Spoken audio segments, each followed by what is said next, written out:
Welcome to Measures of Truth, a His Dark Materials podcast. I'm Caitlin. I'm Alan. And I'm Anya, and today we're discussing Chapter 21, Lord Asriel's Welcome, Chapter 22, Betrayal, and Chapter 23, The Bridge to the Stars.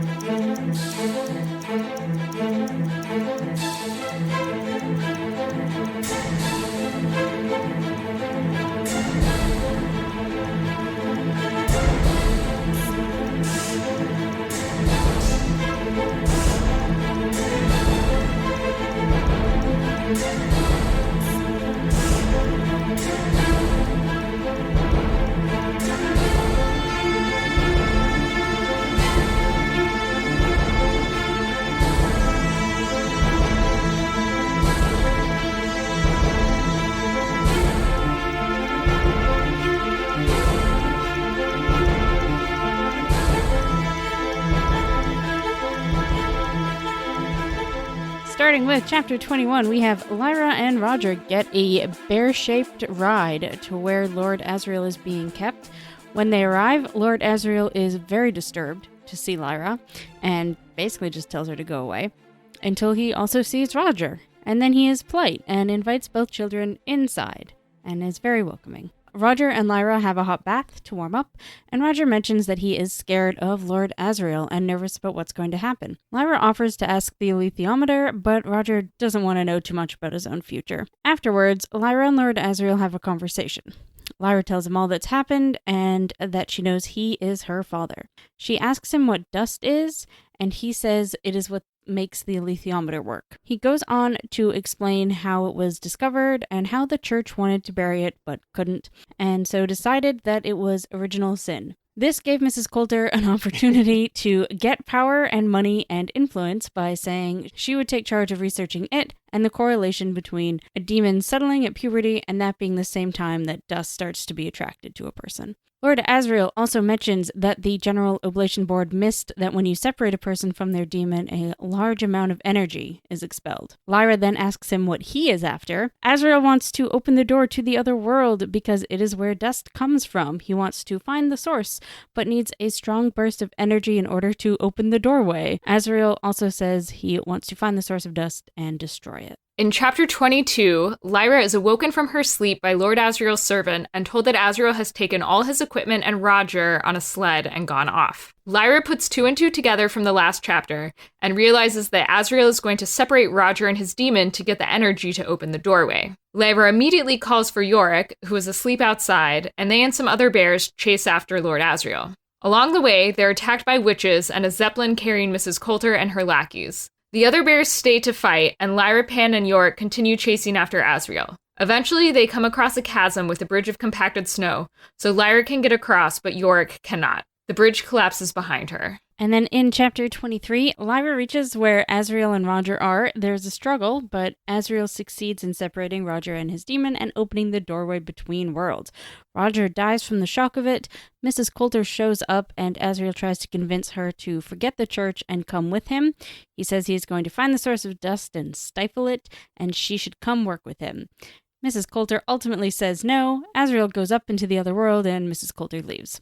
Lyra is left where neither of them could see her, holding Roger's body. Pan points out that if all these evil people think dust is bad and want it gone, then it must be good, and they should go find it. Lyra agrees, so they leave Roger's body and walk into the other world. Book over. I think traditionally the phrase is the end. I like mine better. That would be great if it just said book over in the actual text. Yeah. Book out. Yeah, book out. New plan if I ever write a work of fiction, which I probably won't. In the audiobook, because there's a full cast, you just suddenly start getting this list of 1 million people. It's like, oh shit, okay. Yeah, it's like it's the end of the book, and here's 6 more minutes. Like, whoa. So favorite parts. We've put me at the top, so I'll start. Probably my favorite bit is, so the whole conversation that Lyra and Asriel have together is fantastic because we haven't seen them together since the beginning of the book, and for so much of the book it's Lyra's been thinking that she has to get to Azrael. And now here they are, and they sit down, and as far as we know at this point, they just sort of lay everything out. And I do enjoy when that type of thing happens. And I love how Azrael, when he speaks matter-of-factly, like, I don't know how to describe this, but everybody that I've ever talked to about these books loves how good of a liar Lyra and Mrs. Coulter are, and how intrinsic that is to who they are. But, like, when you really examine what Azrael's saying, I think he's the best liar because everybody just believes him. But I don't think any of what he said here was true.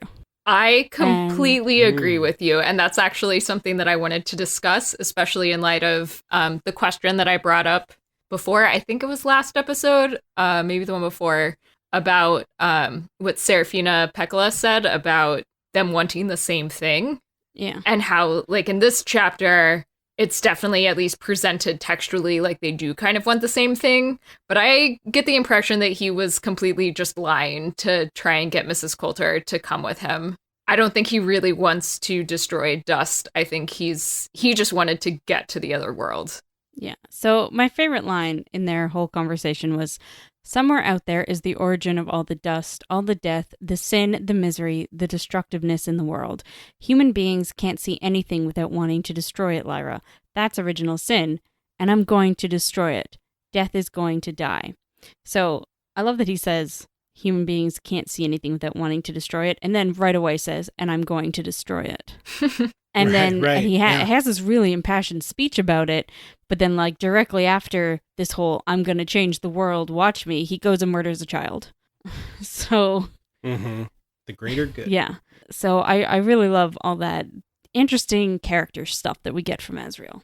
Yeah, I guess I am a victim of the patriarchy. I just believe everything that he's saying. Like, I've never questioned. I was like, of course, it's a man speaking the truth. That's what we do, right? I don't know. Like, I literally did not think of this until I saw it in the doc. Like, maybe all of this is not correct. Like, I guess that I'm suspicious of his ability to apprehend reality. Like, I thought that he believed this was true, not necessarily that it is, like, objectively true. But the idea that, like, he does know more than he's letting on is totally consistent with his character, and just completely, he fooled me. I fell for it. So, given how skeptical he seems of the church, both in terms of, like, their motives and their methods throughout the whole book, it seems weird to me that he would actually be obsessed with destroying original sin in the same way that the church was. Does that make sense? Right. Yeah, Okay. it does. No, it does. And it's an well, his method is different, but it's an interesting point to bring up, because at this point in the story, you could argue that no matter what quote unquote side you're on, original sin is objectively bad. I suppose. Yeah. Like, they've both decided, it's exactly what Pan says. They've both decided, both sides agree that, like, dust is bad. Like, that's the thing they agree on, and maybe they're wrong about that is the thing that, you know, the ultimate conclusion of the book, I think, is, like, her ability to question things based on her experience after all of this. That, like, maybe, like, unlike me, Lyra's like, maybe they're wrong. But even it's very in her subconscious, because it's Pan that brings it up. It's not Lyra who's like, oh, they must all be assholes and wrong, and I'm going to prove them right or wrong. It's Pan who says, you know, well, if they all think this, then we should prove them wrong. It's, you know, and I always think when Pan comes up with an idea that it's kind of from Lyra's subconscious, although that might not be true. That's just how I think of it. Mm-hmm. No, I agree with that. It's interesting, and I feel like it kind of relates to a lot of the like political theory things that people are thinking about these days, about, like, horseshoe theory, right? Where kind of, like, if you go far enough left and far enough right, you kind of end up back in the same place of like authoritarianism. And that, like, it's actually in the middle of the spectrum that's, like, the most different. But then there's also kind of, like, the fallacy of centrism and how if you spend if you spend all of your political energy trying just to pick the most reasonable or, like, most middle position between the far right and the far left, you'll also just be, like, land on something that's meaningless philosophically. Well, it would be like the status quo. Like, I think the horseshoe here is like Asriel and Coulter, and then like it's the non-status quo, because they both uphold the status quo in a way, but the non-status quo is Lyra's position, where she's like, no, you're wrong. You're fundamentally misunderstanding Which is interesting, because reality. I feel like in our world, in the current political situation, it's actually the opposite. It's like the people in the middle are wanting the status quo. Anyway, sorry. This is like an imperfect analogy that I'm coming up with on the fly. So maybe I'll just stop. It's okay. I really liked like my favorite part is basically like a quote so I listen to these on audiobook, and usually when I'm working, and when I came back across this part this time, I just burst into tears, because I actually think like this is the emotional core of the entire novel. Like what it's really, really about. It's not like necessarily, like this political stuff is a part of it, and the religious stuff. It's all there, but for me, like, and I think for the audience that it's targeted at, with it being a young adult book, I think this is about the experience of being a child and the way that you're treated by the adult world. And so this quote here just like did me in. I'm trying to remember. I think this is right after the bridge collapses, and Lyra just like feels like she can't go on as she's about to get into the final confrontation. And she says, why do they do these things to children, Pan? Why do they all hate children so much that they want to tear them apart like this? Why do they do it? Like, that is literally what the book is about. Mrs. Coulter is literally tearing children apart, in terms of tearing their demons apart, because really the demon is them. And the way that Lord Asriel just wants her to be obedient or out of the way, like put away, and how disposable Lyra is to all these people in her life that she's supposed to be important to. Like the master of Jordan College, like says, I have to let her go because of this prophecy. And like nobody comes after her or anything, or like the amount of help that they give her. I don't know, like the whole world is like brutal to children in this world. And I feel like that is a very real thing that children experience, that the world just wants you to be obedient and like a silent pet when you're a child, or that you should be a perfect reflection of the adults around you who are invested in your future, or like you're a possession or something. You're not a person when you're a child in our culture. And the book like reflects it so beautifully, and just like destroyed all my defenses. I think you're completely on the mark with that. And actually, when I got to this part of the chapter, I was absolutely thinking of you and kind of like all the discussions that we've had about, your experiences with like emotional and physical abuse and stuff. And yeah, I think you're spot on. My reaction to this bit was, because I think just before or just after this, Lyra has her "why is this us" moment, and I sort of just thought of it as it being her Frodo, "why did the ring come to me" moment. Yeah. No, I agree. It definitely echoes that. Yeah. I think it really does. You got it, like that existential moment of like, why? And you got to find your reason why. You can't you can't just be dragged through it. Exactly. You have to pick yourself up. I like that. You have to find your reason why. That's a good way to put it. Well, that's what the postmoderns believe. We know that you're just fated to do the things you're right. supposed to do, and you have no choice. Teleological purpose. Yep. That's right. No choice. So I wanted to go last today because I picked literally the last line of the book as my favorite part. And so the last line is, so Lyra and her demon turned away from the world they were born in and looked toward the sun and walked into the sky. And I just thought that it was like really simple, but still beautifully written. And that it was pretty much the perfect way to end this story while also kind of like leading into what comes next. It's, I think, a beautiful example of something that's like a game changer, but not really a cliffhanger. Like it makes you want to read the next book, and you're so excited to find out what happens to Lyra and Pan after this. But also it's not narratively cheap or, like leaving you in the middle of the story in some way. I also like it because a lot of the times cliffhangers make me incredibly angry because they are, not because I hate them in general, but because they're just done lazily. Like, I've definitely read books that I really liked, and then they were the first in a series, so when we got to the end, it just stopped in the middle of the action. Like, it didn't have any sort of conclusion. It just stopped. I was like, well, fuck you too.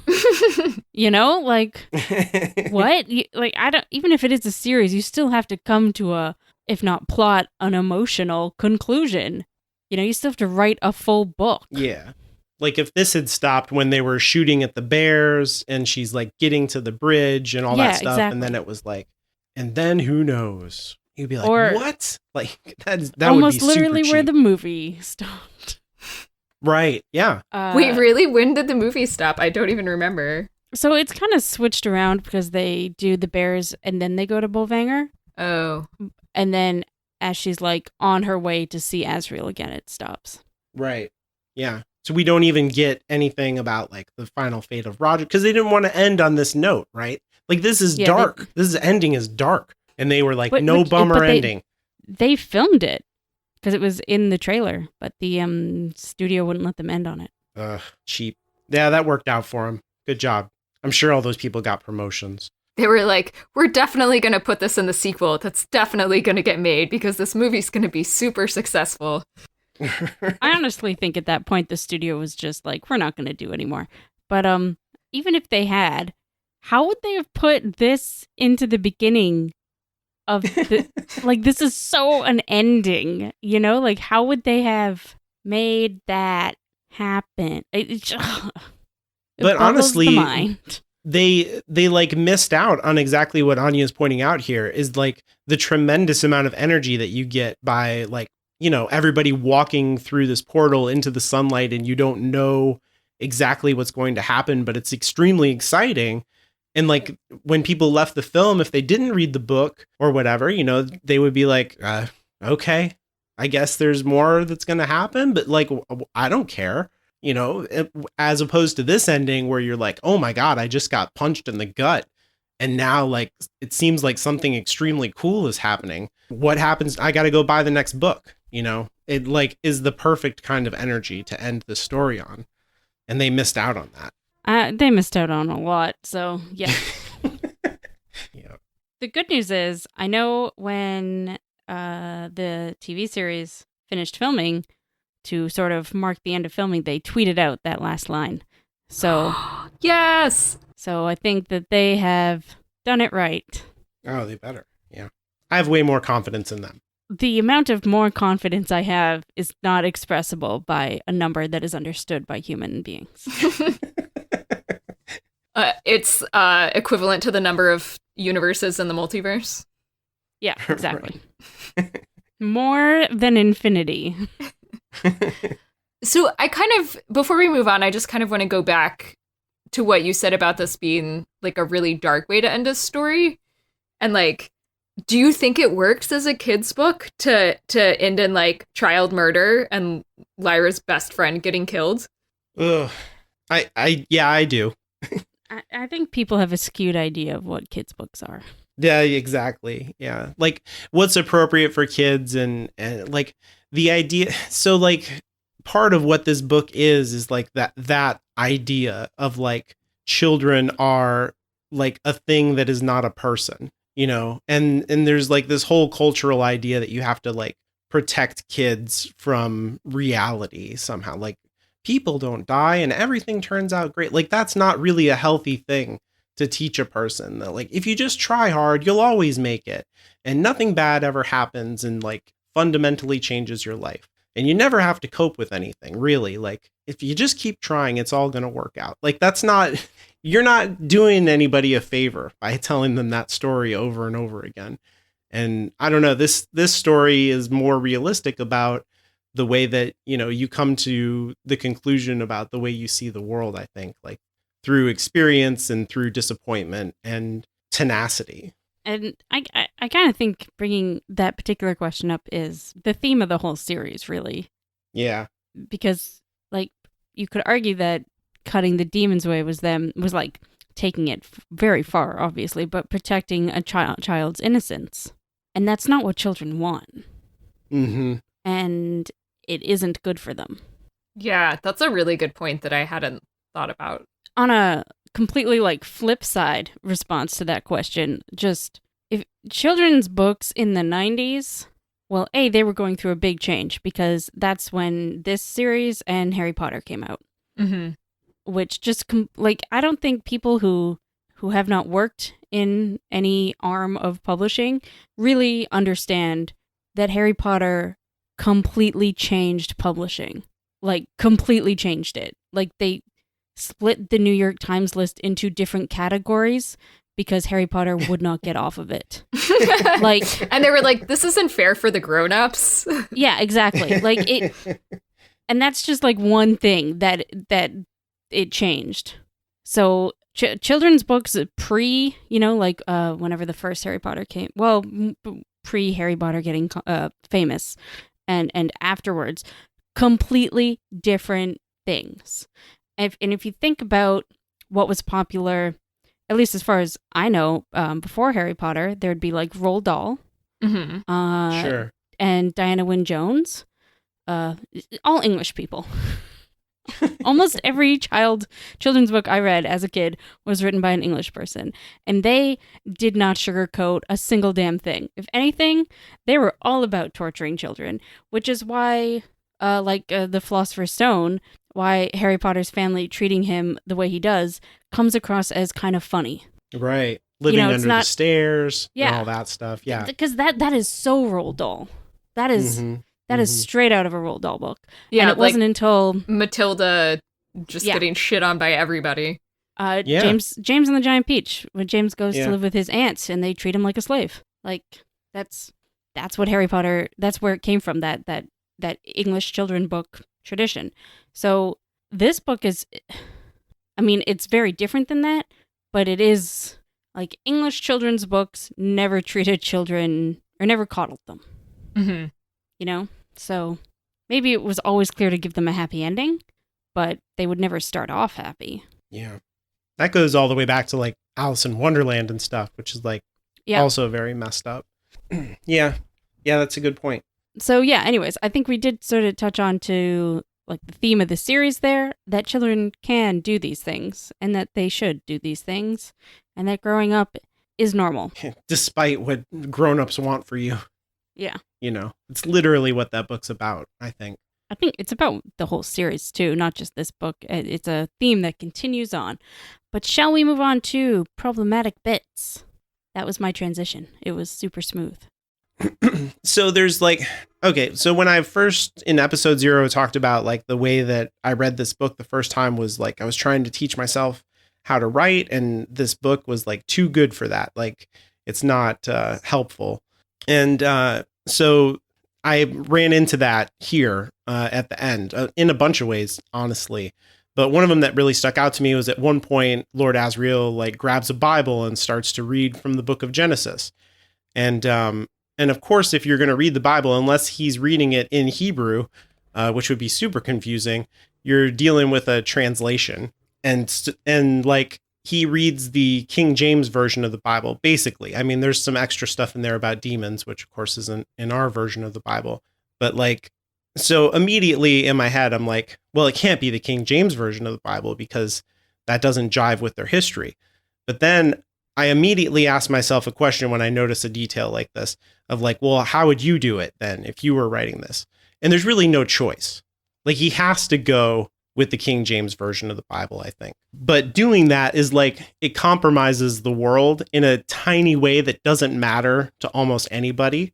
And it's like totally narratively the correct choice, but it's like a tiny world breaking thing because like the King James version of the Bible is highly influenced by the Reformation, and they're like people jockeying for position on like, we have to say it in this way because saying it that way supports this theological argument, blah, blah, blah, blah, blah. A lot of times you'll hear like in churches, especially Protestant churches, that like the King James version of the Bible is like a transcendent version, like a translation of the Bible that is like compared to other English translations is far, far superior, like on a spiritual level. And that's because of like all of these tweaks when they translated it to support different theological ideas that were important to the Protestants who translated it. So like that choice is the right choice, but it's also the wrong choice.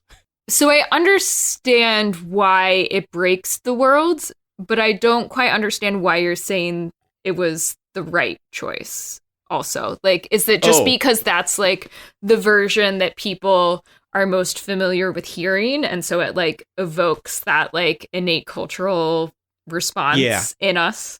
Yeah. Because earlier English translations would be like confusing to people. They would be like, where's the these and thous and therefores?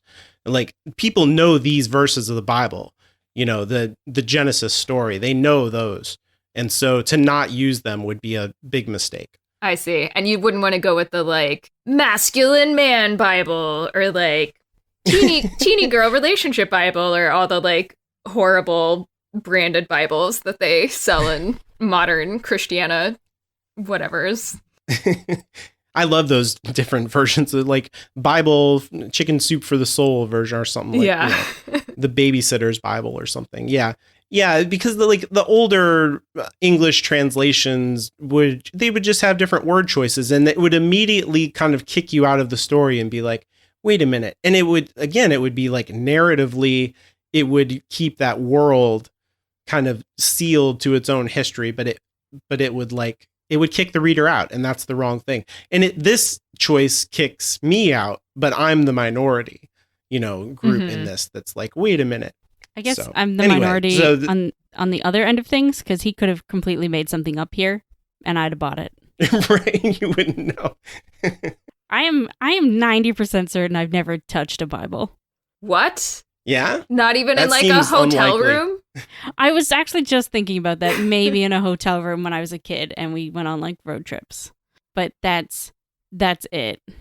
So I have no idea what is written in one, other than like cultural stuff that I have absorbed. So you actually don't know that like potentially if you touch the Bible, it could like burn your hand. You could burst into flames. Yeah, absolutely. Maybe. If it was going to be someone, it would be me. I have been in churches. Okay, and you're still intact. And I am still intact. The consecrated ground didn't get me, but who knows? I don't even know where to find a Bible, like in my life, you know, without going into a church and being like, yo, can I touch your Bible? Can I caress this book, please? Yeah. I guess a library? You can read it for free on the internet. It's like, it's just but that's not the there. same as touching a Bible. I guess. And just to see if it burns me. You could touch the screen. That would be, maybe that would be a different thing. Kate, do you want to talk about Africa since you wrote it down? Sure. So the problematic thing that I found in this chapter is when Lord Asriel mentions that Mrs. Coulter knows about African slaves called zombies.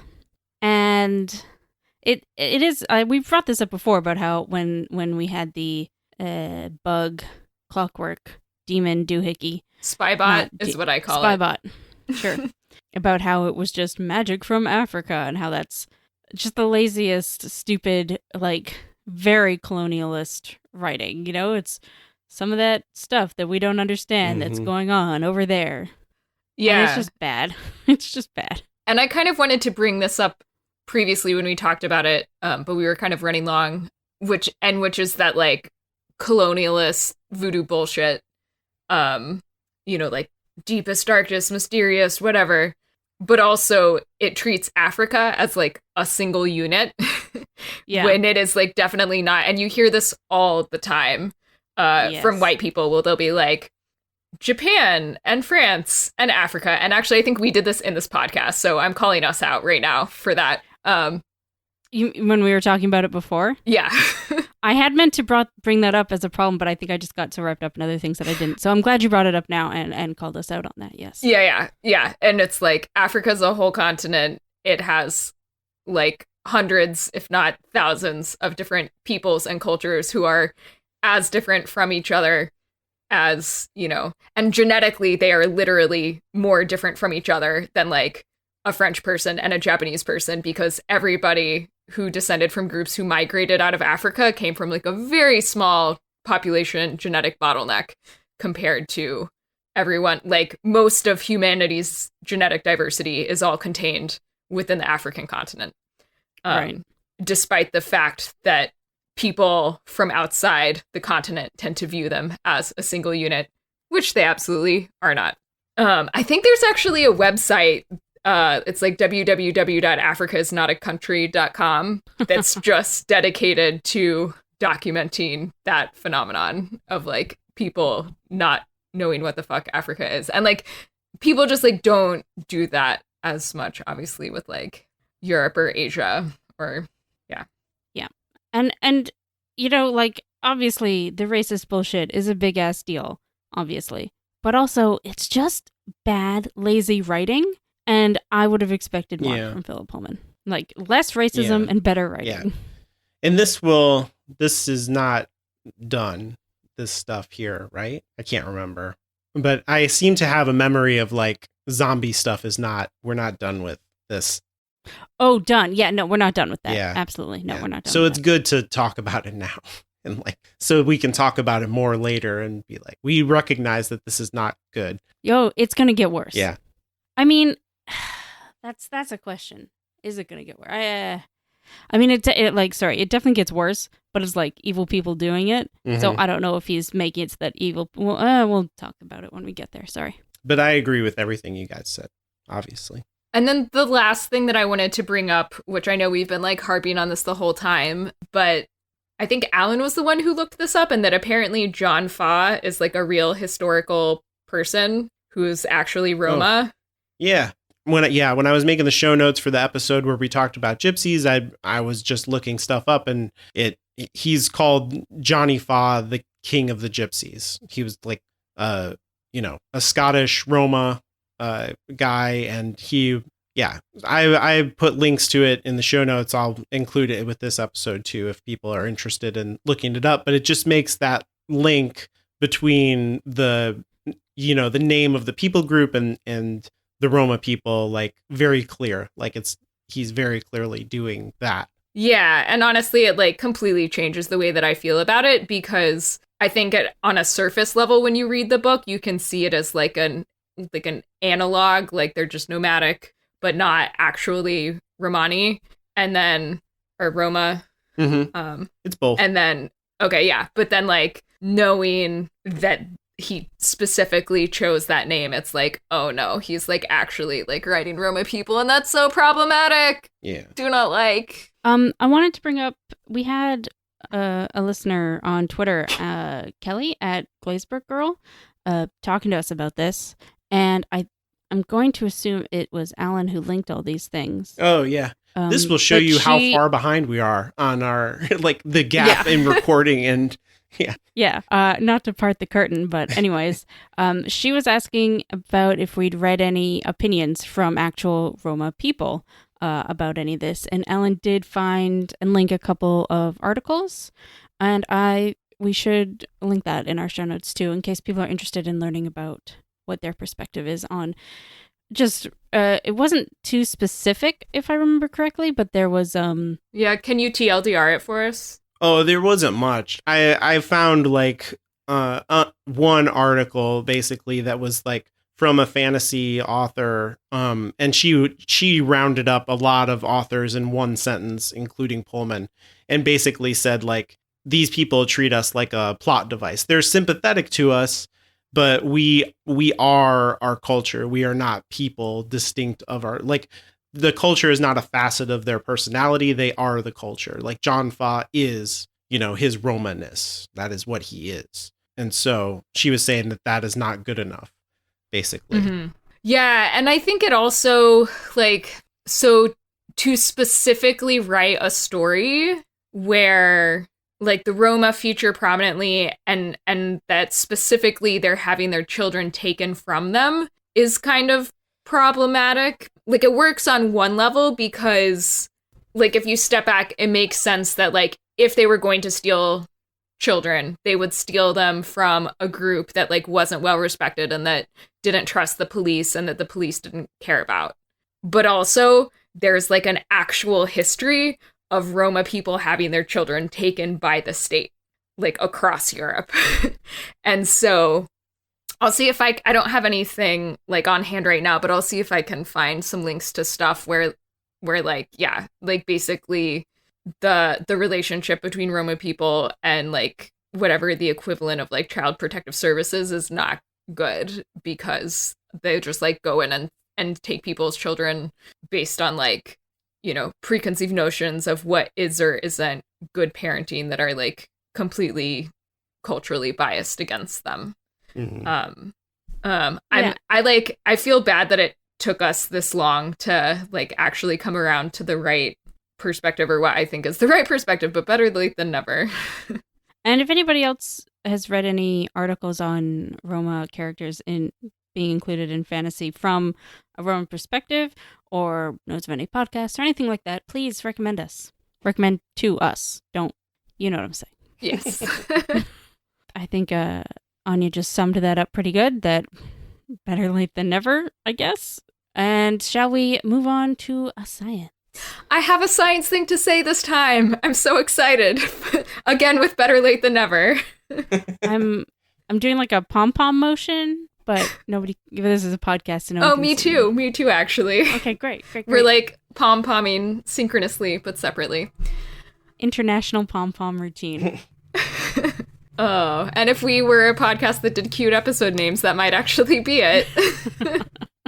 But the point is, there's like a very kind of like fundamental science error in the like world building of the book and what happens in this section. And that is that, like, if you're thinking about the bond between a human and their demon as analogous to like a chemical or a physical bond, which I think Philip Pullman is definitely invoking, given the way that he incorporates other aspects of science into the book. Mm-hmm. So in this book, breaking the bond releases a tremendous amount of energy, and that's not actually how bonds work. It works the opposite way. So breaking a bond actually takes energy, it absorbs energy, and creating a bond is what is exothermic or releases energy. Interesting. I guess he had to switch that for plot reasons. Yeah, I mean, he couldn't really do it the other way, like it wouldn't work. It just kind of made me laugh a little bit, knowing what I do about chemistry. So yeah, like right, yes. In order to break bonds, it has to absorb energy, and then it releases energy when bonds are made. Because otherwise bonds would be unstable, right? Like it has to be a lower energy state for the two things to be bonded together than to be separate. And that's why, like, when you're doing chemical reactions to try and like break bonds, a lot of times you have to input heat, right? Like when you're right, you know, a Bunsen burner or whatever, with a flask of things boiling. So do you think that's why he puts the wire into, like, from the Aurora into the demon? That's what he does, right? Like, I'm understanding that correctly. Is he like pulling the energy from the Aurora into the demon and then like, boom, portal? Like, that's how I read it. I think the idea in the text is that it's the other way around, that he's pulling the energy from the demon. I completely misunderstood this. Okay. Well, actually, no, Alan, I think you're right. I think he's kind of doing both at the same time, right? Because he's like plugging the Aurora into the demon and then using that to sever the bond, which then increases or releases even more energy, right? Because otherwise he could have just used the Aurora to open the portal, to open the portal itself. Maybe he's thinking of splitting an atom or something. And then but that's not the same at all, because like what you're doing there is actually releasing a very strong energy that's inside the atom that like you're overcoming something that's like wants to explode but can't because of like its nature. But once you overcome that, you know, once you break the nucleus, it's like, boom, oh, thank you, boom, good, yeah, I'm energy now. But like, that's not how people work. Like, you don't break someone's mind and then explosion. Like, that's not how I don't think that's how we work. Well, I mean, that's not the metaphor anyway, but I mean, I think it is also important to remember that like this is also a fantasy book. Yeah. Like he is trying to incorporate science, but it's possible that he's trying to say it through science, but that the bond between human and demon is actually like a mystical one. Mm-hmm. And he's trying to relate it to science, but it's actually something completely different happening when he separates them, and that's why there's energy release. Yeah, maybe. I like this though. I like the endothermic exothermic thing. This is cool. Oh, you know, it's great to bring up. I was just yeah. Anyway. And then the other thing I wanted to say quickly about science is that I kind of like went down a Wikipedia rabbit hole in terms of multiverse theory, and couldn't come up with anything like super short or pithy to respond to the discussion we had earlier. And I think you actually did a pretty good job of summarizing everything. So great job. You have my seal of approval. But I did find the whole thing really intriguing. And so I'm going to see if I can find an expert to talk with me about it. And maybe we'll release an extra or something at some point that's just a science episode all about multiverse stuff. Maybe once we have a slightly better idea of what's actually going on with how it's presented in the universe. I will say alternate worlds are only going to get bigger from here. Yeah. So maybe we'll wait kind of until like end of book 2 or something. I would even say like book 3 is where it really takes off. Okay. There's some alternate world shit in book 3. Right. I mean, there's some stuff in book 2, but book 3 is where it goes crazy. Yeah, because by book 3 is like, you got it, right? You understand the rule. All right, here we go. Like, we're at the top of the hill. Yeah, let's go. Exactly. Well, book 3 is kind of like, you understand the rules, right? Well, now we're going to fuck them up. Nice. I'm definitely looking forward to that. All right. Religion. Yeah. There's not too much here. I mean, we get a lot of religion in these chapters, but I feel like it's both pretty self-explanatory and like I've tried to prepare our listeners for what has been coming here. So we get original sin, which we talked about last time. So hopefully everybody remembers that you have no choices in your life, and that everything you do is bad, no matter what, no matter how good it is, it's still bad. And that's what original sin is. The only choice you have is whether or not you will accept salvation. And if you do, then that's really the only way that you get any choices, and they'll only be within the context of the Christian reality. So your good and bad choices will be like cultural, basically. And so that's original sin. I don't know if this makes me feel better or worse about the fact that I don't really read ahead. And so a lot of times I bring up things that like are being foreshadowed somewhat heavily. And then it's like, oh no, they textually address that at the end. And then you guys are just like, Anya, we're just, yeah, not talking about that now. Like, I was like, what do you think dust is a metaphor for? It's like, well, obviously there's a reason why you didn't put that question down, because it's super obvious. Well, and you can't really talk about it without just jumping ahead. I didn't want to tell you like, no, that theory is dumb. Where are you getting that from? Like you were right on target. And I was like, I don't know what to say. That sounds good. Yeah. But yeah, so that's like what he's been building to, is this idea of original sin. I have to say that when I reread the book and it got to this point, I don't think I remembered the original sin thing. And I just laughed, like when he was like, it's original sin. And I'm like, oh man, really? Like you think that dust is like destiny?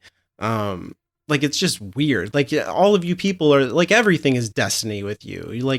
And I'm going to go kill destiny. All right. I think we're misunderstanding what he said. Well, like, yeah, he's saying like it makes you into a bad person. Like it gets on you and like changes you into a bad person, right? Or, okay, well, I don't necessarily think Asriel believes that. He says that is what the church has decided it is. That's true. He does say that. Well, he says And- like, I'm going to go kill it. And I'm like, this is Right, okay, but weird. you just said original sin. Like he's just saying things. Like when we started this, you just said, "Hey, you guys have no choice." Right. Like he's just saying it because it's the way to explain it, the way to talk about it, and we don't know that a single thing coming out of his mouth is what he believes. I have to say, like, I really did buy it. Like I was in. He had Yeah. me. So, I was skeptical. Team skeptic all the way. Team, I know what happened. Right. Well, okay, that just goes again. That just goes again to show that I have excellent intuition, not having Yeah. any clue what's about to happen.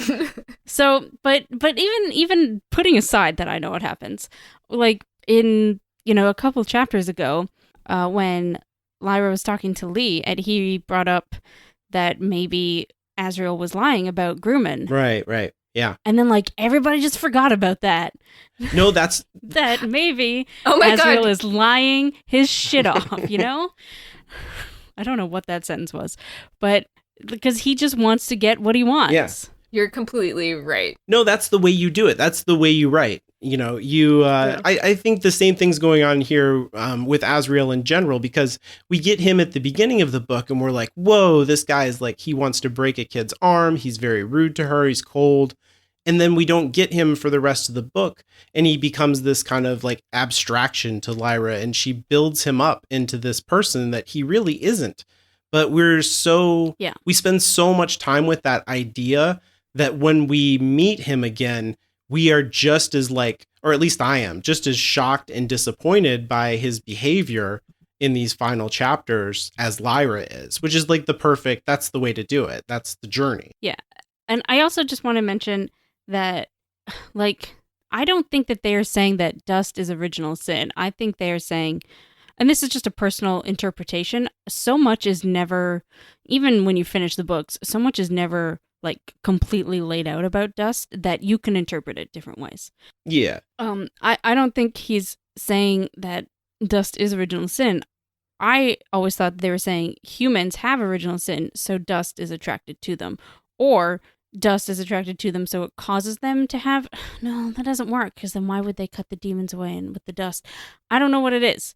I don't think he knows what it is. I don't think any of them know what he it is. lays out, I They're think he just lays saying out here stuff. the theological position of the church based on scripture. He quotes the line there of like, you are from dust and to dust you will return, and like you are ruled over by dust. And so that is like the entire idea of original sin, that like it's wrapped up with Right. us. It's in charge of like your moral destiny and stuff. And so like from the church's point of view, like, great, we have like, what they're more excited about is that we have like physical confirmation of this thing that's in the Bible. Like they have created an analog that I think all of us would agree like does not necessarily exist. They have misapprehended what this particle is, or what this mystical kind of dust is, whatever it is. Mhm. They've applied it to a theological idea, or to cherry picked scripture from Genesis, and said like, that's it. We know it. We got it.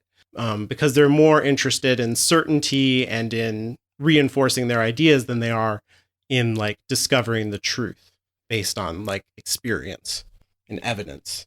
No, yeah, I agree. But it's so hard to really get into dust just because I have so many other things that I want to bring up. Oh, yeah. Well, I was just reviewing the idea of original sin. No, yeah. No, I know. Not saying that that's what it is. We can talk more about dust in a bit. Let's move on. Okay. So my only point was that, so original sin that just has like in the concept of original sin in our world has this like, it controls your moral destiny. But if you think about it, what that means is that the idea of innocence would also control your destiny. Because like I said, in order to make moral choices, you have to have a choice. There has to be a choice. So if the only thing that you can do is good things, if you were like totally, completely innocent, and you can only do good things, then your choices don't matter either. You'd be like a robot or something, It doesn't matter that you're doing good things, like in any kind of moral sense. They don't have value because you haven't made the choice between doing a bad thing and doing a good thing. And so, in a sense, they want to cut away these demons in order to, like, quote unquote, protect the children. And we were talking about this earlier, like protect this idea of children, which doesn't really exist and isn't healthy in any way. But even if you did that, we've already seen like what these people who have their demons cut away are like. They're like, kind of robotic and without passion or curiosity or like human connection. They're just like unplugged in a way that would trap them from being fully human. It keeps you in a state that is not what we are.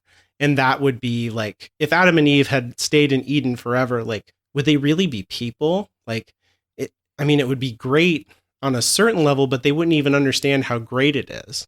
So it's just like this immature desire to get to, like the paradise that you would earn after understanding what sin is and what choice is and all that stuff would be more meaningful than the kind of paradise that Adam and Eve were even in the first place.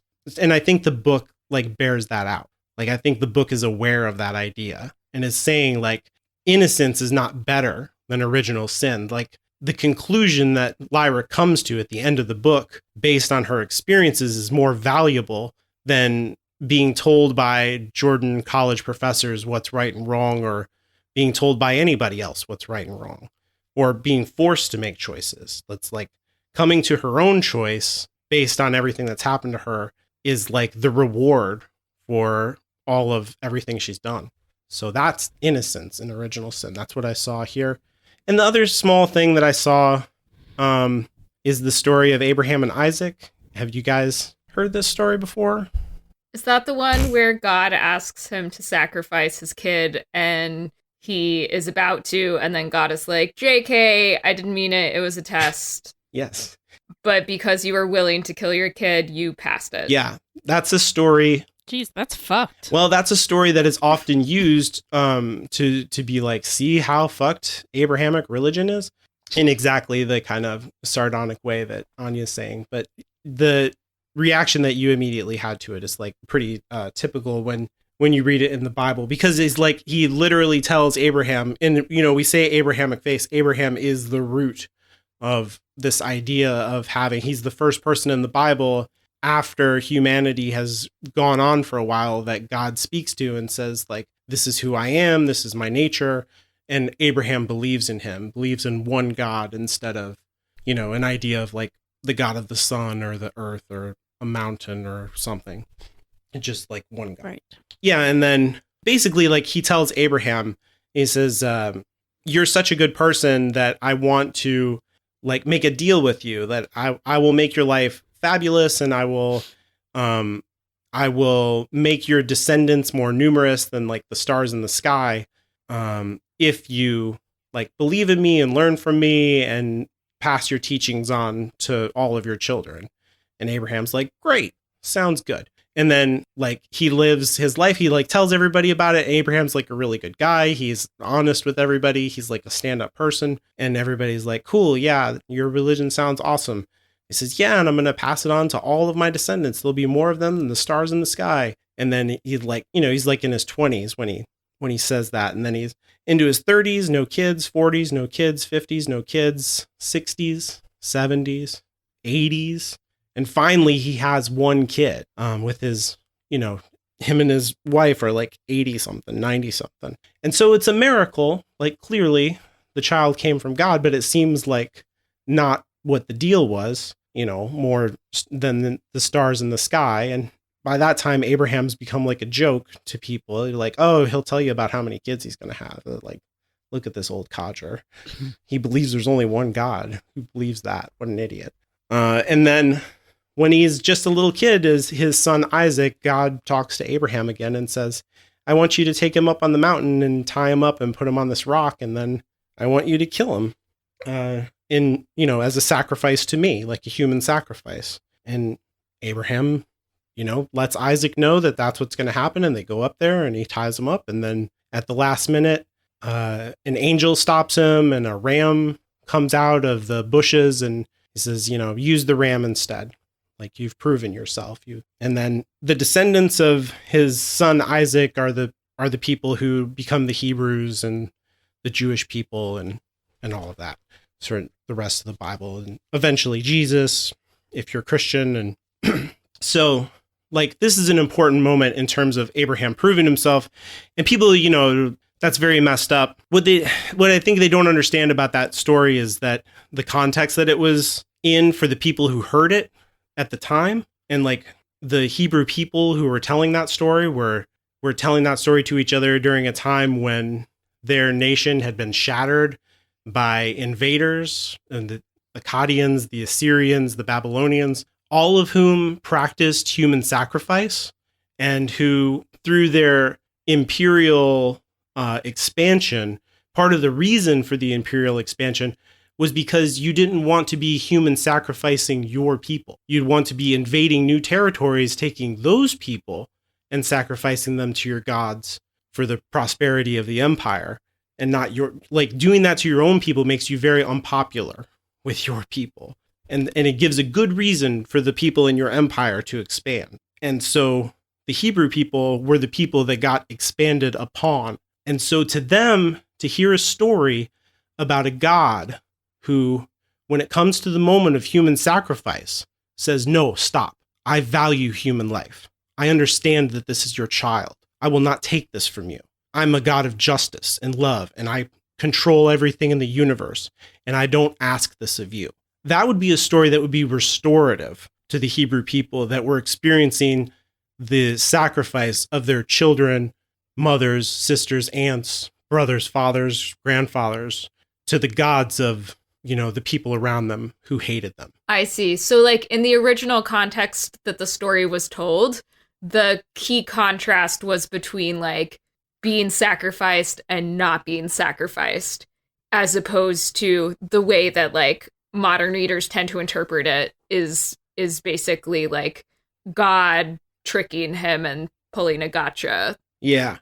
And I think it's also that second interpretation is the interpretation that Pullman is taking, because that is what happens with Azrael here. He goes up on the mountaintop and he's asking for that child that he needs. And then his child shows up and he's like, no, not her, not her. That's my child. And then he sees the ram, the alternate sacrifice, walk in behind her. And he's like, oh, cool. I got this. It's all good now. And that's something we haven't talked about either, how they just sort of briefly mentioned that Azrael just sort of asks the world for what he wants and then he generally gets it. Yeah. I figured that's going to be explored later. So I'm not, I hope so. But that's a weird power to have. Well, okay, I was a little bit confused about that because it's described in like a very literal fashion, in that like he has a lot of power and is a skilled manipulator. So he literally asks people to bring him what he wants, and then they literally just bring it to him.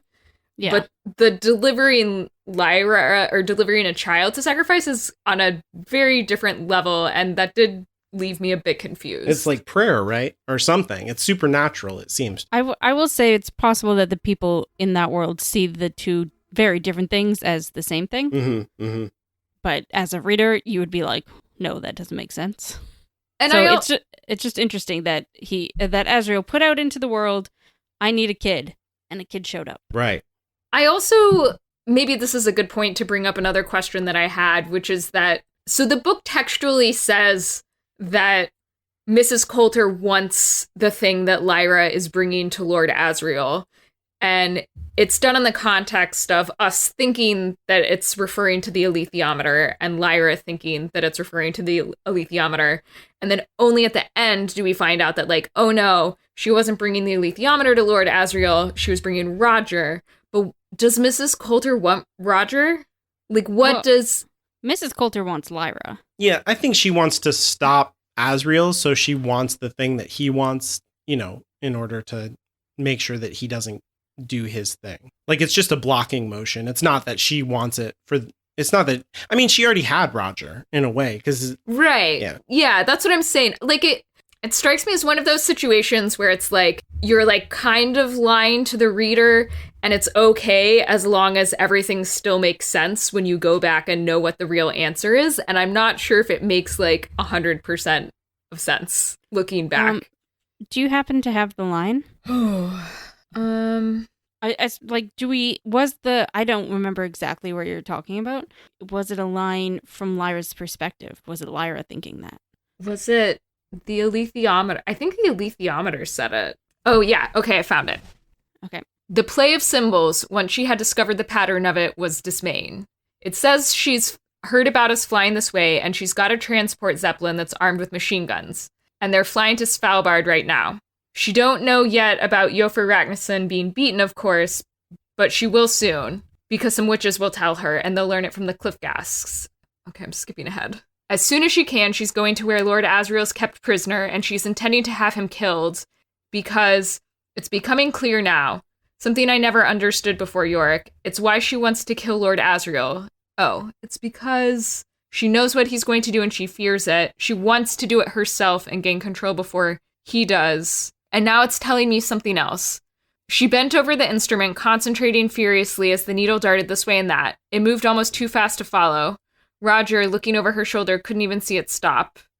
Yes, I see what it says. She's after me again. She wants something I've got because Lord Asriel wants it too. They need it for this experiment, whatever it is. I guess, no, so that does kind of work, right? I think you're right. It is the blocking motion. The only reason why she wants Roger, if you're taking that like super specifically, is because Lord Asriel wants it. Mm-hmm. Or like, yeah. And she's trying to control the dust thing. Okay, I'm convinced. It's possible, like I don't even know if at that point Mrs. Coulter had any idea that Lyra and Roger were together. Yeah, so it's just the energy of the kid bond to break open the thing. She's just like, I don't think Mrs. Coulter has any clue who the fuck Roger is, right? And doesn't give two shits. Yeah, she might think that he's gonna kill Lyra to do this, and that. Yeah, see, that was just me being strangely literal and overinterpreting everything.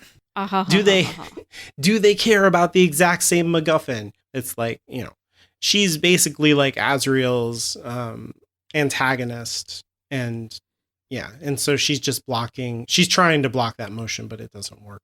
And then, Lyra accidentally delivers Roger to him, and she doesn't this whole thing was about protecting him and saving him, and instead she's like killed him, or she didn't do it, but you know what I mean. And so, like, I don't know, like there's no way that Pullman is not alluding to the story of Abraham and Isaac and alluding to the injustice that is like encoded into that story. But I wanted to let people know that like that injustice is purposely there, but it was there because the people at the time who told that story were telling it as like a cathartic, story to themselves. Our God cares about people and not about human blood sacrifices the way that everyone around us cares about that. But that message has become lost as we've lost the context of what that story means. And it's not that the story doesn't mean what Pullman is saying that it means, because it definitely does mean that to Christians. And that is how they interpret it. And they interpret, God has given you everything. You need to give everything back to him. And if that means your child needs to go to a gay deprogramming camp, then that's what you do. And I don't care how much you love that kid or how much it breaks their heart, because, God gave you that child. And so you get some very dark and terrible things that come out of that kind of thinking. And that's exactly how this ending goes. Some dark and terrible stuff happens to a child. Fun times. Yep. And then Pan and Lyra literally ascend to heaven. So does that happen a lot in the Bible? I actually don't know. It happens a couple of times. The ending's really good if you've never gotten to the end of the Bible. There's a lot of people go to heaven. Oh, really? In that part. Yeah. Actually, heaven comes down to earth. Spoilers. Maybe we should make a Bible podcast. No, that's a terrible idea. There's a lot of those. This is competition, man. I feel like we would do it differently, but, You'd have me burn up on mic. Yeah. please stop screaming. We're trying to talk about it. Yeah. I'd never actually thought about that being them ascending into heaven, which seems stupid now that you pointed out, because they do literally walk into the sky. Yeah. But Into the light. I had never thought of it that way. Because they're like in the night and they walk into the light. Yeah. It's very obvious now that you... Yep. It's very obvious now that you say that. Anything else we want to talk about? We have a lot of stuff, right? I know. I was going to say, as I scroll down to this huge page of notes that we've all made. I mean, to be fair, at least 30% of it is just one large quote that I pulled. And some of it we've already brought up. So, okay, before we get into anything else, I'm going to start with mine, because I think it's the most important. What do we think dust is at this point? Oh, that's a good question. Because, like, factually, or given to us in a factual manner, Azrael says that it is what makes the alethiometer work, and that it is original sin. And I just feel that these two sentences make no fucking sense when you put them next to each other. That's a good clue, right? That they're wrong about this. Or that they're misunderstanding something. So I guess tied into this, I'm wondering, how do we think the alethiometer works? What do we think is happening there? Why does it want to tell Lyra things? Yeah, there's a good bit with the alethiometer where it seems to like tell her like, hey, stop asking the same question over and over, please. I'm getting tired of answering that. And that like gives you like, okay, so either the machine itself like has a personality, like this is like some kind of sarcastic Siri shit going on, or she is like, using some kind of magical telegraph or something, and she's talking to like someone out there who like knows what's up. And so like the hint, that's, like I think the alethiometer is tied to like some kind of person, like the way that a Ouija board or something, it's basically like a thing. I didn't talk about divination at all, but that's basically what it is. It's like some kind of divination machine that will answer your questions like a spiritual medium would. Well, do you think it's dust that is controlling it? It might be the medium through which that transmission happens, maybe. I think that there's like, if they're saying like dust is what makes your demon stop transforming, then like I think that it has like some kind of ability to like form a stronger connection between you and your demon or something like that, and like arrest like it takes things that are in flux and like makes them more permanent or something like that. And so like it's making this strong like connection between two people over some kind of distance or something is what I'm saying. Like the spirit, like like a medium would, or like a Ouija board would, like you make a connection with some kind of spirit out there that I guess knows the truth or something, and then like moves your hands on the Ouija board. So for that time, you're like connected to each other. And then, whenever the ritual is over with, you're not connected anymore. Like a voodoo spirit coming into your body and riding you for a while or something like that. Like there's something going into the alethiometer and making it happen, and then it comes back out. And then, so I'd say that it's like the dust is like facilitating that connection, the way that it connects you and your demon together to like become one form or something. That's what right. I don't really remember these books like super well, but like, so I'm not, it's not like future knowledge or something. Right. It's interesting because like whatever is answering, if dust is helping it or whatever's answering is all knowing. Right. Like she can ask it anything about anyone. It seems to be right. Tell her. Yeah. So like I'm just, how is it all knowing that I even having finished the books, I'm still just like, how does it know everything? And also there's that other side about dust being dark matter. Right. So there's the like scientific side of what dust is also, and that's interesting. It doesn't interact. I feel like my brain is too scientific to even contemplate answering this question. I like can't wrap my head around it. Around what dust is? Like given the information, like you feel like you don't have enough information, or like it's too big of a thing? Or it's just like merging the scientific and the supernatural in a way that makes my head hurt. And I like can't even. Like you're trying to make science sense of it and it's just not working? Yeah, no, it just doesn't. So I'm just like the only way that my brain can deal with it is just to be like, taking all of these things at face value and moving on. Right. Yeah, I would say there's definitely in fantasy a trend of this throughout like the 80s, and then it kind of like peaked in a big way in the 90s, and it's a little bit different now. Like it's calmed down, but like fantasy writers were definitely like more interested in building like magical systems or like directly riffing off of like science stuff and then, you know, making it kind of like paranormal and magical in different ways. And like this fits in with that really well, but it's like sometimes those metaphors get like a little, once you dip into the science, like you were talking about exothermic and endothermic, like the metaphors get a little wobbly. And maybe it's not great to be a science expert and like you just got to like, yeah, I'm doing a lot of whistling here. I sure am going past stuff. That was my thing that I wanted to bring up. And I'm probably going to keep asking as we keep reading. And hopefully I'll eventually have an answer. Hopefully one of us will, at any rate. Okay, so I put in the notes here that the golden monkey never got a name. And apparently this is news to Alan. I mean, I definitely noticed they were calling it a monkey all the time, but like, how does it not have a name? Nowhere in these books, any of the 3 books, does the golden monkey ever get a name. Wow. Spoilers, sorry, but never has a name.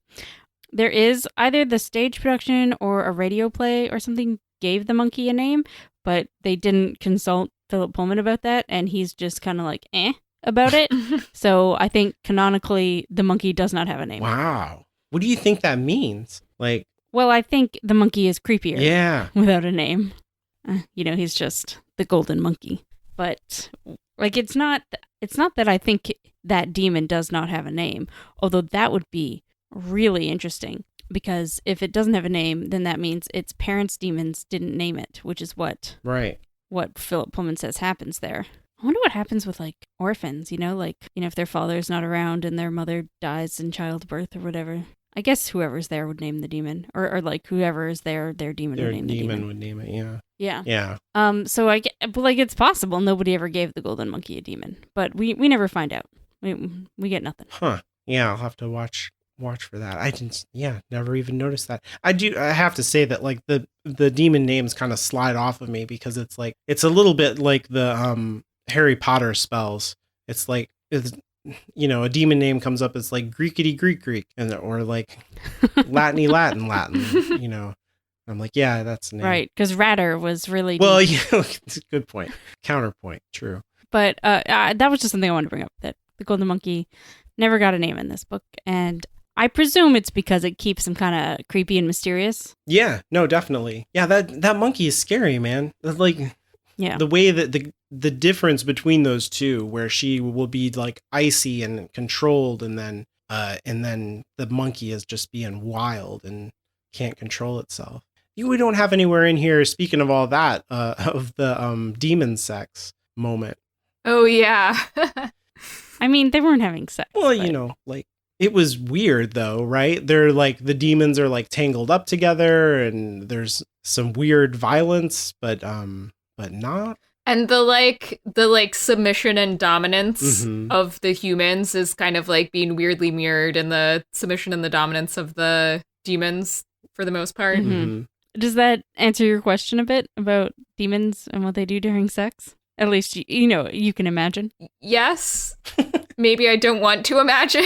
You know what I mean. Yeah. I didn't mean let's picture it graphically in our head.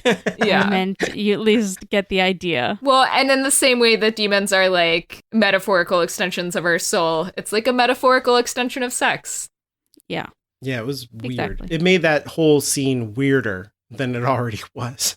Yeah, actually, I think it makes it so interesting. I felt like the dialogue between Mrs. Coulter and Lord Asriel in this section was like the only part of the book that felt super cheesy and like really pulled me out of it and that I didn't like. Oh, really? Yeah, I don't know. Maybe I was just in a weird mood while I was reading it, but yeah, I like didn't buy it. It felt like very soap opera-y. Mm-hmm.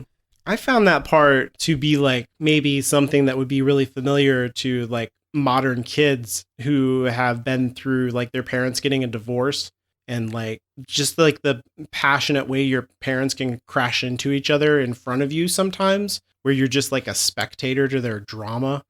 And it's like, you'll just sit there and like the stuff they say to each other and the way that they will like discuss you in front of you is like weird, and felt that is like the energy of that scene to me. But yeah, the dialogue itself might not have been great. I don't know. And I guess I just kind of felt like Mrs. Coulter was super out of character during that scene. Like, she has been this, like, super, like, in control, motivated, competent character this whole time. And then, like, she finally gets in the same general area as Lord Asriel and just becomes a completely different person, like, goes weak in the knees. It felt like super, like, stereotypical swooning woman kind of thing. And, like, I guess maybe he felt like he needed to go there in order to make, like, her saying no and refusing to go with him a weightier decision, right? Because if she was, like, super in control the whole time, then she wouldn't have been as tempted to go with him. But I think there would have been a way to write it such that she was tempted to go with him without what felt to me like character assassination at the end. No, I think that's a really good point. That's a really strong point. Because I felt that way too on the initial reread before we started the podcast. I was like, this feels out of character. The degree to which, has she been carrying a torch for him this whole time? And yeah, like, we just did not get that impression at all. Yeah. I kind of interpreted it a little different. Like, I don't necessarily disagree with you that it was very much like I don't know if I think it's character assassination personally, but I understand what you're saying. But for me, I always thought that they have a past together, and we don't know what that is or what their relationship was.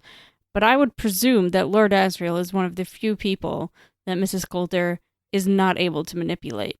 Yeah, no, that's true. You know? And but I would also assume that's part of why she likes him, or not like, is attracted to him. Yeah. So I can see where maybe she just wouldn't even try in this scene. Because presumably, in the past, she's tried. You know, she's gone down that route and found that it doesn't work with him. Right. And it's somebody who can, like, literally the way that demon sex goes, it's like somebody who can dominate her. And maybe that's just, like, the thing that she is into, even though she doesn't always love it. Like, she loves it, but she doesn't love that she loves it. Yeah. Yeah, I don't know. I guess I feel like I would need to revisit that to come down. You're, like, slightly convincing me. The dialogue was still not great. Yeah. I'd have to look at that dialogue. Man, I got to tell you, like, my emotions were riding so high every time that I got back to that point.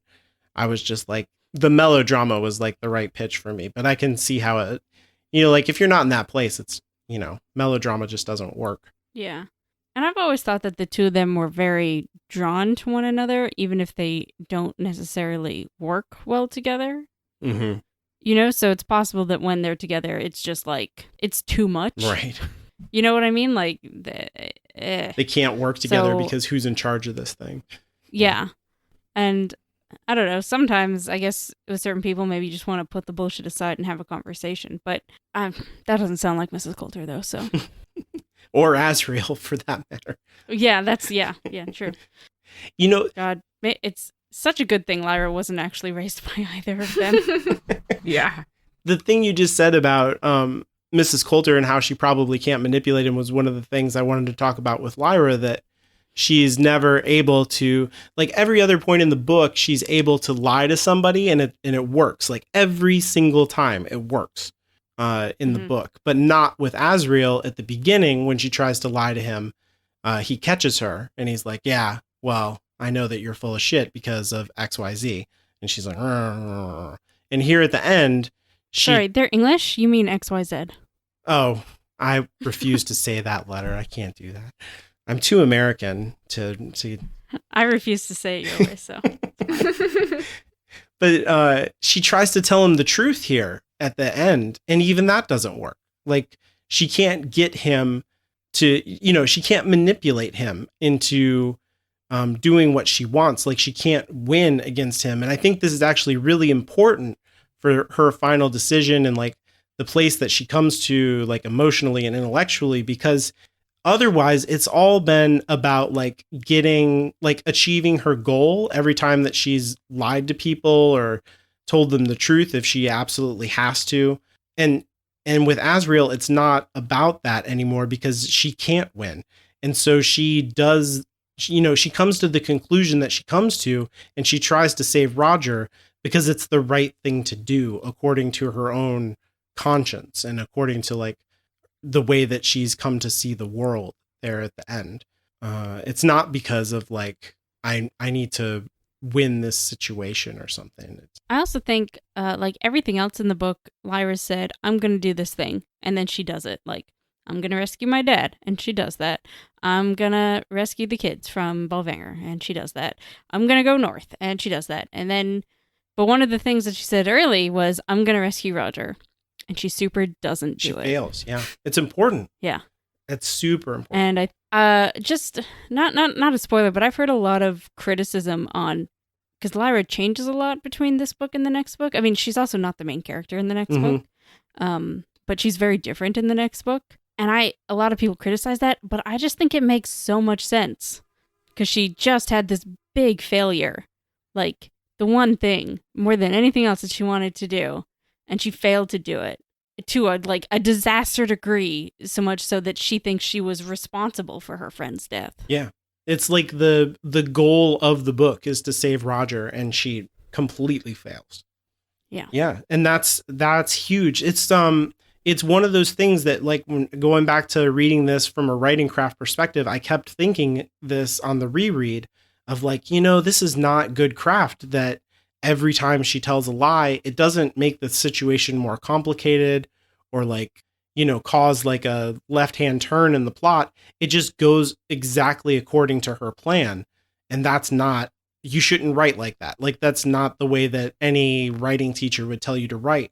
But he does it on purpose to get to this moment, to get Lyra to this place where she fails in the end.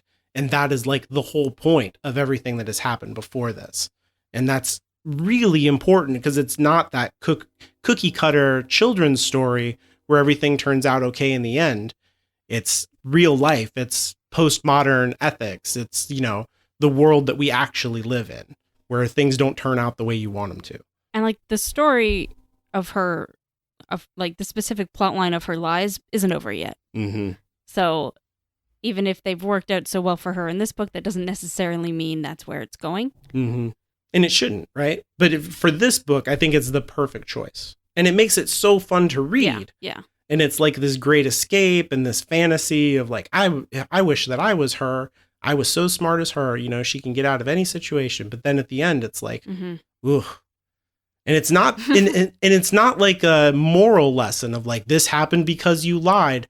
That's not what happened at all. It's not trying to like, say that she did the wrong thing at any point. She did the right thing and it didn't matter. And like, that is like a huge lesson. Yeah.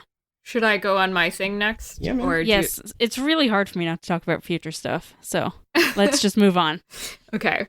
So speaking of writing craft, one of the things that I wanted to touch on in this section and that I kind of thought about putting as my favorite thing was basically that Pullman has to come up with some sort of conceit to get it so that Lyra doesn't use the alethiometer, because otherwise, like, the whole thing wouldn't work. She would just know about Azrael's plan and she wouldn't like walk into that situation. And so like on some level, Pullman did something that like shouldn't work, which was he has a protagonist whose one of her powers is that she's like should literally be omniscient, because she should be able to ask the universe what's about to happen, what all her enemies are up to, and get that answer.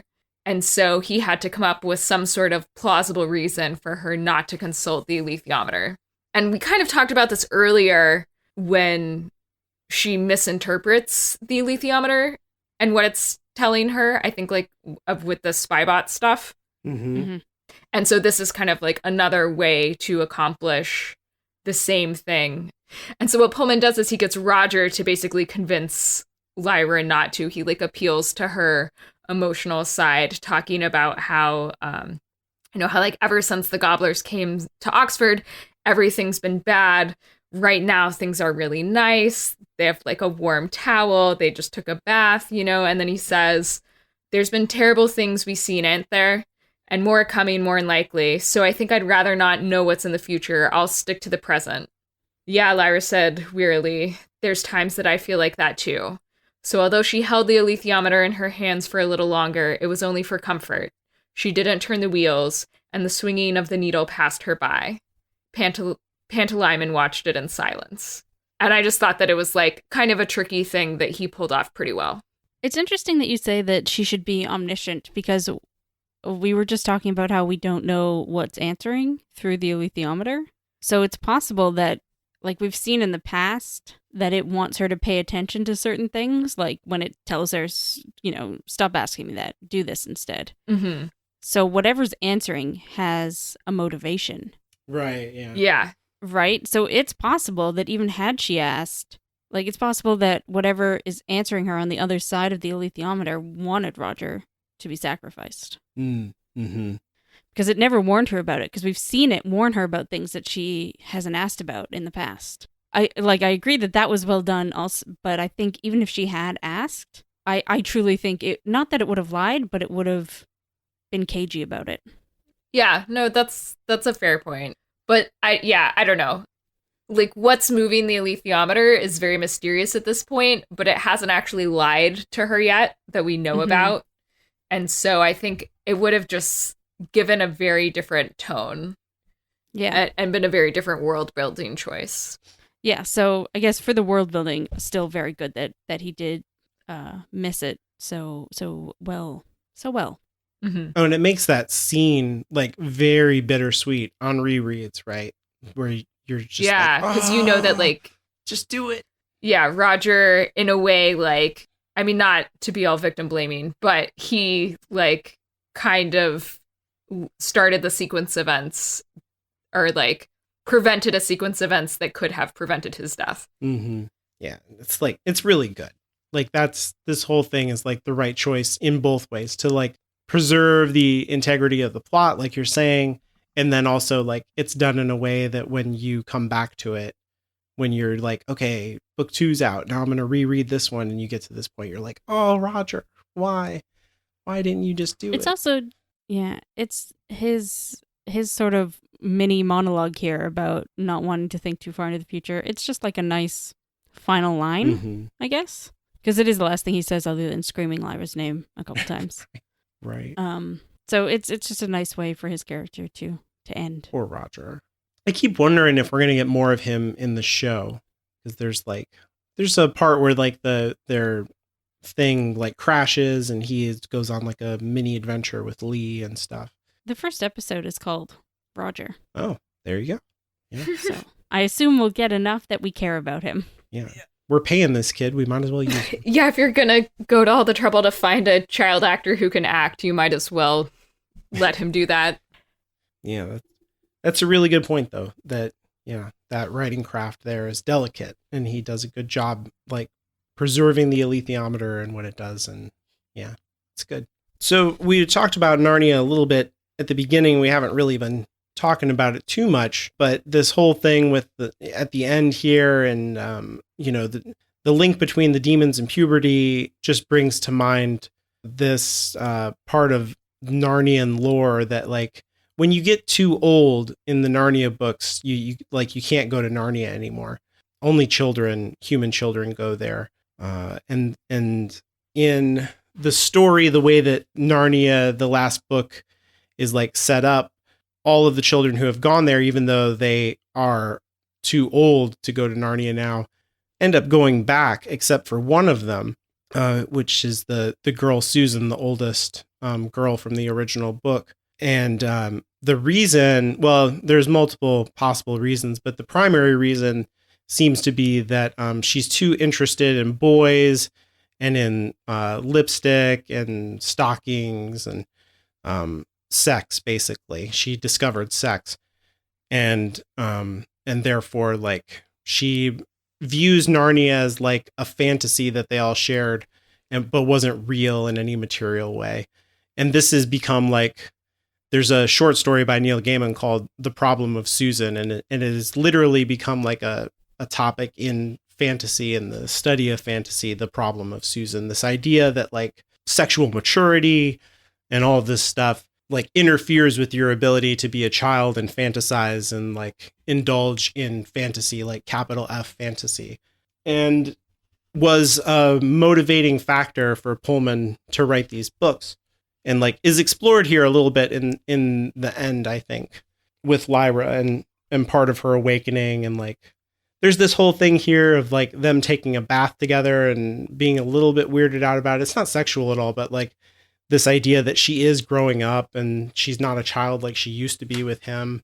And the stakes are getting higher and he dies and stuff. And so, like I said, puberty is like deeply encoded into this idea too of in the books with the demons and their ability to change, and with the dust and original sin, and it's all like very heavy. And I think Pullman like very neatly pulls in this criticism of Narnia and awakening to your sexuality and growing up, and how that's not a bad thing. The way that Lyra comes to that conclusion at the end that maybe dust isn't a bad thing like they all say it is, because look at their behavior and how evil they all are.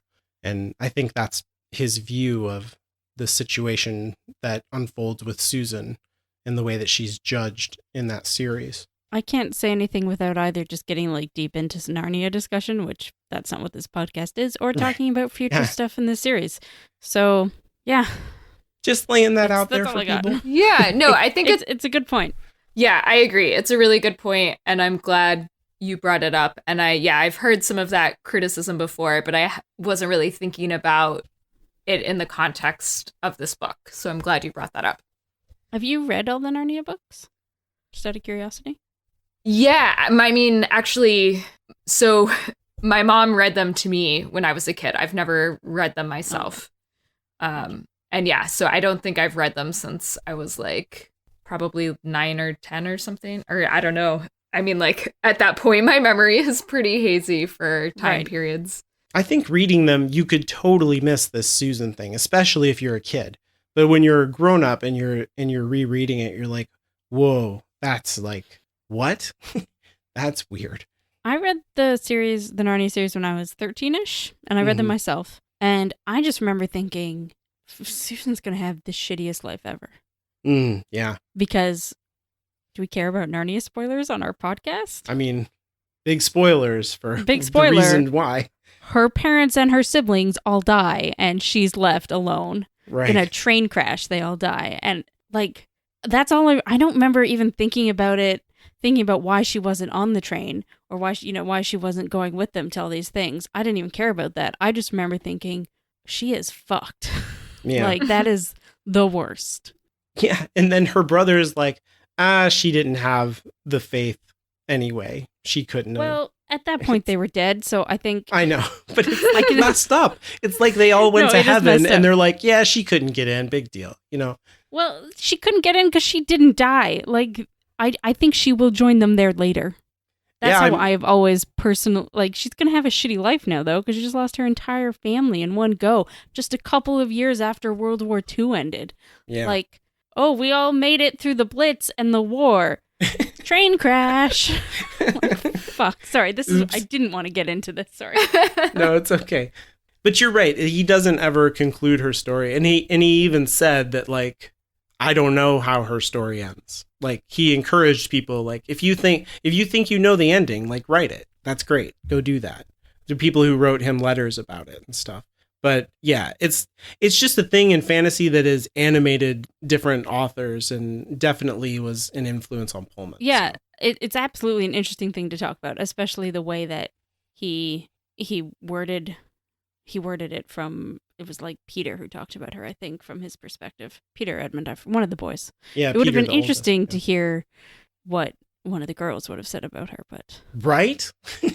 But no. Obviously, we don't get that. Yeah. Oh. Actually, I do want to talk about this epigraph thing. I forgot I put that in there.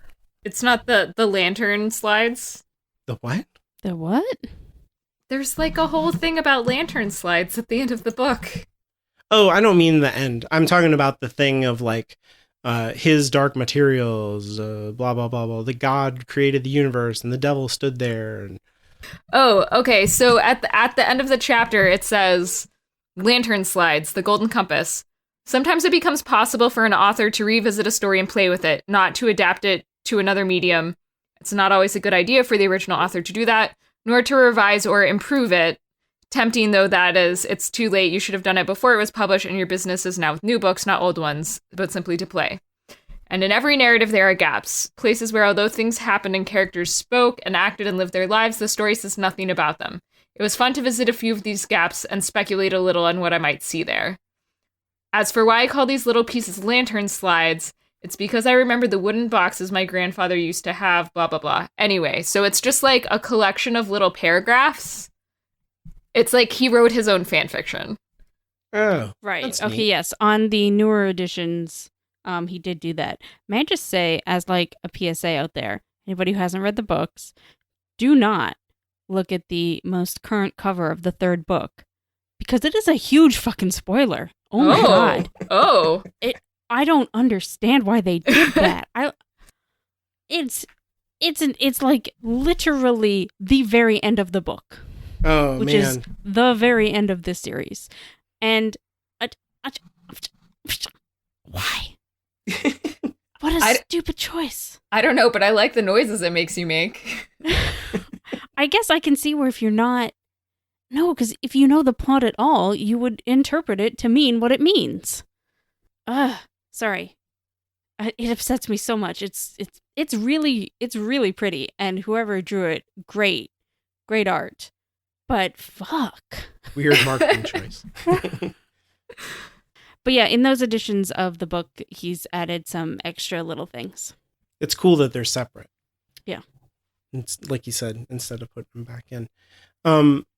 I did notice the ending here very closely mirrors the little piece that we get from Paradise Lost poem, where they're like, they're up on this cliff and the auroras all around them, the same way that when it's talking about, Satan was standing on this cliff edge with like the dark materials, chaos kind of swirling all around, and on the edge of whole new worlds that could be made. And then, he opens up the portal to a new world and they ascend into this, kind of heavenly thing. It's like, it just comes right back around in a structural way that's like interesting. You can tell that like maybe he read that part of the poem when he was trying to like construct his world and was like, ooh, I want to write that scene, in my story. And he has like Azrael as the, satanic kind of character standing on the edge of the universe, walking into new worlds and stuff right there at the end. So I thought that was pretty cool. And even at one point, like Lyra looks up and says that it looks like Azrael is controlling the Aurora. Yeah. Yeah. It's a really good ending. It's so good. Like, yeah, it's fabulous. That's why I chose it.